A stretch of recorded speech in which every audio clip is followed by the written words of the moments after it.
When I think about what she meant to me, the first thing that comes to mind is how profoundly she changed my understanding of time.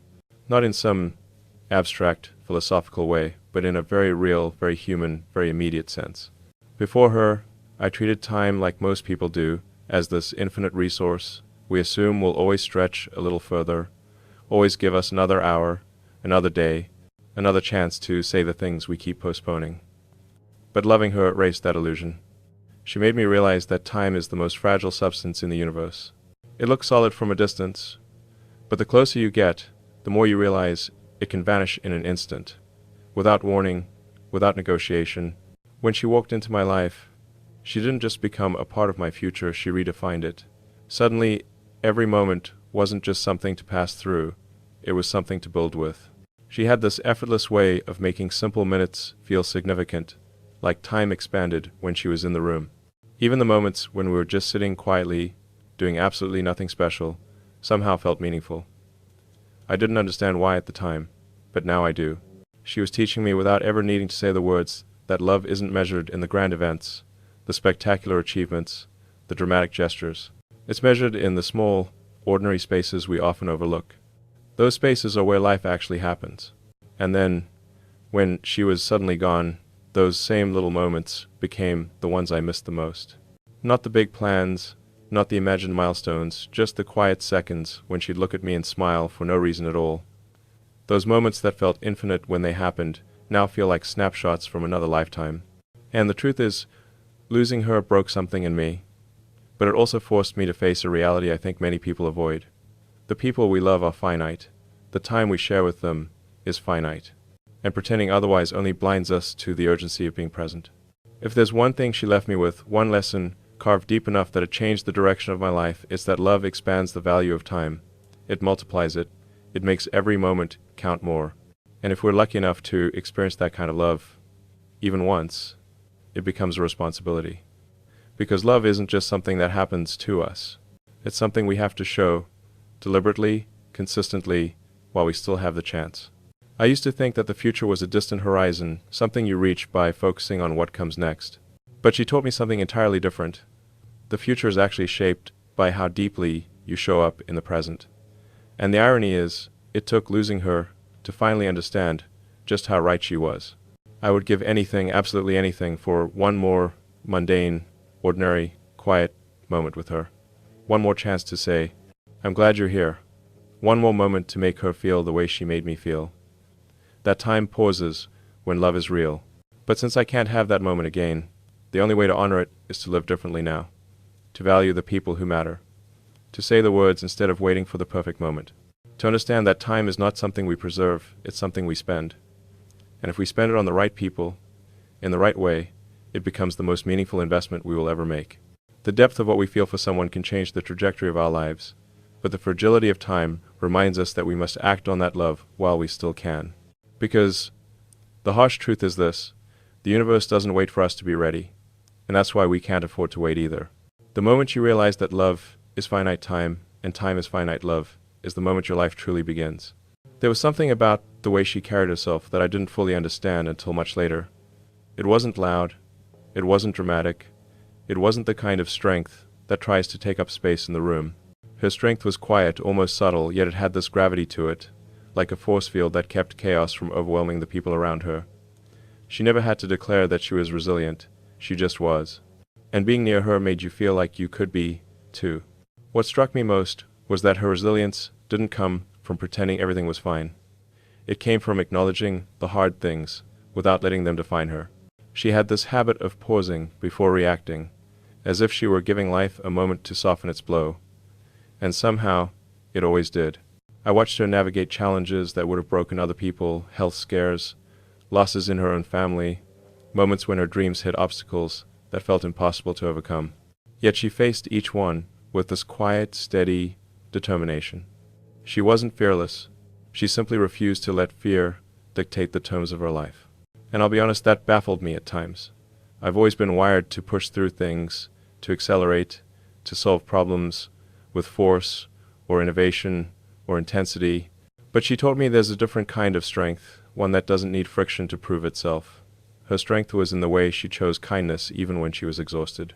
In the way she offered forgiveness, not because it was easy, but because she refused to carry bitterness. In the way she kept hope alive in situations where logic said hope didn't make sense. Her resilience wasn't about pushing harder. It was about standing taller. She once told me that resilience isn't the ability to avoid breaking. It's what you choose to rebuild with after you break. At the time, I brushed it off as one of those poetic things she liked to say. But now, it resonates with a clarity that's almost painful. Losing her forced me to confront that very idea, because for the first time, I truly did break, and the pieces didn't fit back together the way they used to. They still don't. But I realized that maybe that's the point. Maybe resilience is accepting that the new version of yourself, shaped by love, shaped by loss, isn't weaker, but wiser. Looking back, I see that she lived her whole life with that philosophy. When something knocked her down, she didn't rush to bounce back. She allowed herself to feel everything, the disappointment, the fear, the anxiety, but then she made a deliberate choice to rise anyway. She taught me that resilience isn't speed, it's direction. It's not how quickly you recover, it's how intentionally you move forward. And she always moved forward. Even in her final days that were unimaginably difficult, she displayed a grace that still humbles me. She worried more about how I was doing than about herself. She tried to smile even when it took everything she had. She never let suffering harden her. It was as if she believed that the human spirit has a responsibility to remain open even when it hurts. That resilience is, in part, the courage to keep your heart soft in a world that tries relentlessly to harden it. I find myself thinking about that a lot now, about how she showed me that strength isn't always loud or powerful on the surface. Sometimes it's the quiet insistence on being yourself, despite what life takes from you. Sometimes it's simply refusing to give up on the possibility of good things ahead. And sometimes it's having the courage to let others lean on you, even when you feel unsteady. Her resilience became the standard I measure myself against. Not because I want to imitate her, but because she revealed what humans are capable of when they lead with both courage and compassion. She taught me that resilience isn't just surviving, it's choosing, every day, to believe that life is still worth investing in. And the most powerful thing she left me with is this: true strength doesn't roar, it endures. There were so many things she taught me without ever setting out to teach anything. She just lived in a way that made certain values impossible to ignore, especially compassion, patience, and understanding. And I'll be honest, those weren't exactly my strongest qualities. I've always tended to move fast, think fast, act fast, sometimes too fast for the people around me. But she had this natural ability to slow the world down, not by force, but by presence. She made you feel like you were the only person that mattered in that moment, even if the world was demanding a million things from her at once. She had this habit of listening, really listening, not waiting for her turn to talk, not thinking 2 steps ahead, but fully absorbing what you were saying. There's a rare kind of compassion in that. And it made me realize how often most of us underestimate the impact of simply being present with another human being. She made people feel seen. She made me feel seen in a way I didn't even know I needed. And once you experience that level of compassion, it becomes impossible to go back to the shallow version of connection you once thought was normal. Her patience was something entirely different, almost a quiet superpower. I can't count how many times I'd be frustrated, stressed, or pushing too hard, and she would just smile gently and remind me that not everything responds to intensity.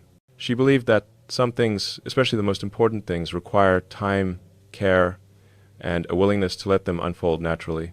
And I used to think patience was passive, like waiting around for life to happen. But the way she practiced it, patience was purposeful. It was active. It was the decision to trust the process even when the outcome was uncertain. And then there was her understanding, the kind that never made you feel judged, even when you were wrong. She had this way of recognizing the intention beneath the mistake. If I messed up, she saw the human behind the error. If someone disappointed her, she tried to understand what they might be going through.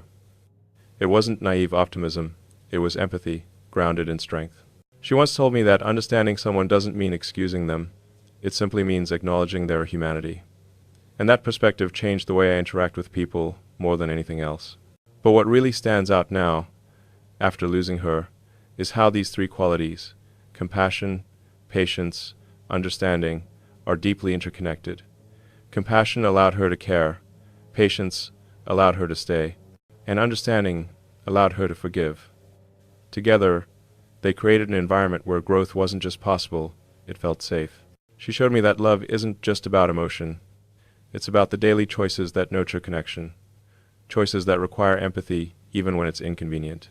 Choices that require slowing down even when everything in you wants to rush. Choices that require looking at another person not as an obstacle or an obligation, but as someone with their own inner world, their own struggles, their own hopes.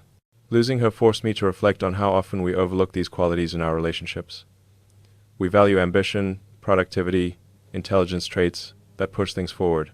But compassion, patience, and understanding, they hold things together. They create the foundation that everything else relies on. And I realize now that the relationships that truly matter aren't built on speed or efficiency, they're built on grace. I'm still learning to apply the lessons she embodied so naturally. I still get it wrong far more often than she ever did. But I try. I try to listen more deeply, to respond more thoughtfully, to understand more generously. Not because I'm trying to be like her, but because I'm trying to honor what she gave me. Her influence is the quiet voice in the back of my mind reminding me that connection is the real currency of life, and it's one we have to spend wisely. If there's one thing she left imprinted on me forever, it's this. The world doesn't change because we move faster. It changes because we learn to love better. Grief is a strange thing. It doesn't follow logic, it doesn't obey schedules, and it definitely doesn't care about whatever plans you thought you had for your life. When she died, it felt like the world stopped spinning. And not metaphorically, I mean it genuinely felt like everything around me collapsed into silence. People talk about heartbreak like it's some emotional metaphor, but there's nothing abstract about the way it hits you physically. It's as if your chest forgets how to expand, your mind forgets how to process the simplest thoughts, and your body forgets what normal even feels like. I wasn't ready for that. No one is. For a while, I didn't know how to function. I didn't know how to move forward, or even if I wanted to. And the hardest part was that life didn't pause just because mine felt shattered. The world kept going. People kept talking, working, laughing, living, and I felt disconnected from all of it, like I was watching life happen from behind a glass wall. It's a surreal kind of isolation, being surrounded by everything familiar but feeling like you no longer belong in it. But here's the thing about grief. It isn't just pain. It's also love, with nowhere to go. And once I understood that, something shifted. I realized I had a choice to make. One I never expected to face, either let the grief consume me, or let it transform me. I won't pretend it was a noble or heroic decision. It was survival. There's a point where you realize that choosing life isn't a betrayal of the person you lost, it's a way of carrying them with you. Slowly, and I really do mean slowly, I started to see that grief doesn't disappear. It integrates. It becomes part of you, like scar tissue formed around a wound that was once unbearable.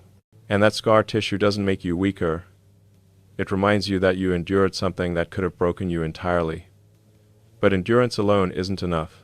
At some point, you have to decide to engage with life again, to say yes to things even when your instinct is to withdraw, to open yourself up to moments of joy even when they feel undeserved.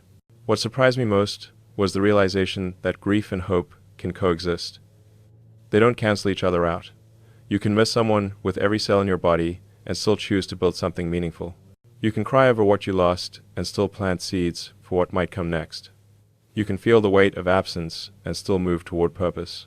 These things are not contradictions, they're part of the same journey. And I think she would have wanted that.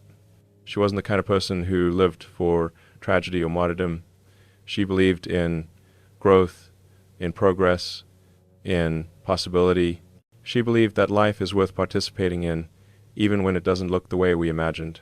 When I think about her now, I realize that choosing life isn't about moving on. That phrase doesn't make sense to me anymore. You don't move on from someone who shaped you. You move forward with them, woven into every step you take. I began noticing her influence in the choices I made, in the people I tried to help, in the moments when I pushed myself to stay present instead of retreating into the comfort of numbness. Even in the times when I allowed myself to sit with the pain instead of burying it, grief taught me to be more human, more aware of the fragile, temporary beauty in everything. And eventually, I realized something simple but profound. Choosing life isn't about forgetting the person you lost. It's about honoring them through the way you live. It's about letting their memory shape you into someone they'd be proud of. The truth is, grief changes you, but choosing life defines you. One of the hardest realizations after losing her was understanding that a legacy isn't something someone leaves behind in the world, it's something they leave behind in you. For a long time, I didn't even want to think about legacy. The word felt too final, too heavy, too concrete for someone who, in my heart, still felt so present.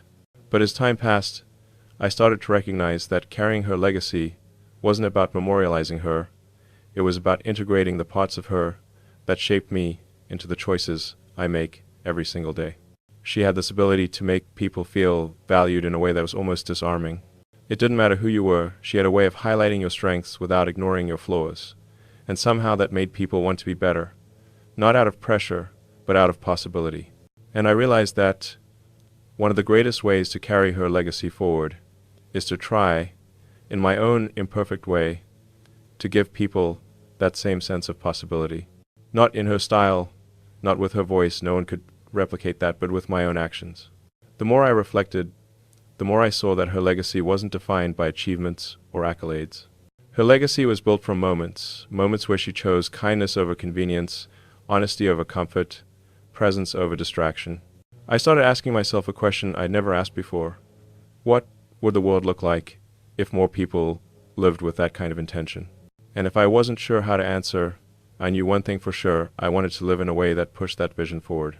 I began thinking about the dreams she had, not just the ones concerning her own life, but the ones she had for the people she cared about. She believed deeply in the potential of others. She believed in solutions, in breakthroughs, in connections. She believed that we should build things that outlast us. And I realized I could continue that vision not by trying to fill her absence, but by amplifying the values she embodied. Carrying her legacy forward meant looking at the world with the same generosity she did. It meant slowing down enough to notice when someone needed encouragement. It meant choosing to act with empathy even when the world wasn't giving any back. And it meant holding myself to a higher standard, not out of duty, but out of love. Because when someone inspires you that deeply, the best way to honor them isn't to mourn what they can no longer do, it's to continue what they started in your own way. But her legacy also influenced how I think about purpose. She taught me that purpose doesn't have to be loud or dramatic. Purpose can be quiet. It can be the way you treat people.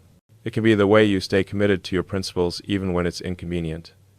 It can be found in the effort you put into making the world just a little more humane. She used to tell me that change doesn't always start with innovation, it sometimes starts with compassion. I didn't appreciate the full meaning of that until she was gone. Now, when I face difficult decisions or overwhelming moments, I often hear her voice, not literally, but in that internal echo that good people leave behind. And that voice pushes me to choose the path that creates more understanding, more connection, more hope. Carrying her legacy forward has become less about preserving a memory and more about activating a mission, one that's rooted in the belief that even the smallest actions can ripple outward in powerful ways. I've come to believe that the people who impact us most profoundly never really leave. They become a part of our operating system. They become the framework through which we see the world. And if we choose to live in alignment with what they taught us, then their influence becomes infinite. So I carry her legacy not as a burden, but as a privilege. Not as a reminder of what I lost, but as guidance for who I'm still becoming. And every time I let her values shape my actions, I'm reminded of something simple and true. The most meaningful legacy is the one that continues to build the future through the hearts of those left behind. There comes a moment in grief when you realize that pain alone can't be the final chapter. It feels like it should be. The devastation is so heavy, so consuming, that it seems impossible anything meaningful could grow out of it. For a long time, I didn't want anything to grow. I didn't want purpose. I didn't want clarity. I didn't want silver linings, or lessons, or inspiration. I just wanted her back. And when that wasn't possible, I felt like the world was asking me to build a new life from the wreckage of the old one. It felt unfair, almost cruel. But eventually, slowly, I learned something important. Purpose doesn't replace the pain. Purpose gives the pain somewhere to go. The turning point wasn't dramatic. It wasn't some epiphany at sunrise or a sudden shift in perspective. It was much quieter. It was the realization that if I let the loss hollow me out completely, then everything she gave me, every dream we shared, every bit of hope she infused into my life would fade too. And I couldn't accept that. Not after everything she poured into me. Not after the way she lived with so much intention. She didn't teach me resilience, compassion, presence, and love so I could collapse under the weight of losing her. She taught me those things so I could stand up, even when standing felt impossible. Transforming loss into purpose isn't a single decision. It's a daily choice. It's waking up each morning and asking, how can I make meaning out of something that has no meaning? And the answer changes. Some days, purpose looks like helping someone else through their grief. Other days, it looks like pushing forward on goals we once talked about, because those goals still matter. And some days, purpose is just showing up doing the best you can, even if your best looks different than it used to.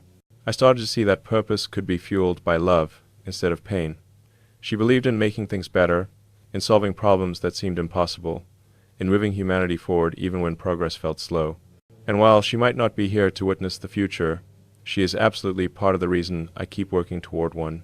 Her influence became the energy source behind a new kind of drive, one that isn't just about ambition or ideas or innovation, but about honoring the transformation she sparked in me. There's a kind of clarity that arrives when life breaks you open. You start seeing the world differently. You start noticing the people who are hurting, the ones who feel invisible, the ones carrying burdens they think no one sees. You develop a sharper sense of what matters and what doesn't. And for me, that shift became a catalyst. It pushed me to think bigger, but also feel deeper, to build things that contribute to the world, but also to be more human while doing it. Pain stripped away the noise and left behind something strangely powerful. The understanding that purpose is not optional, it's essential. It's the structure that keeps us from collapsing into ourselves. And in that structure, I found direction, not because loss disappeared,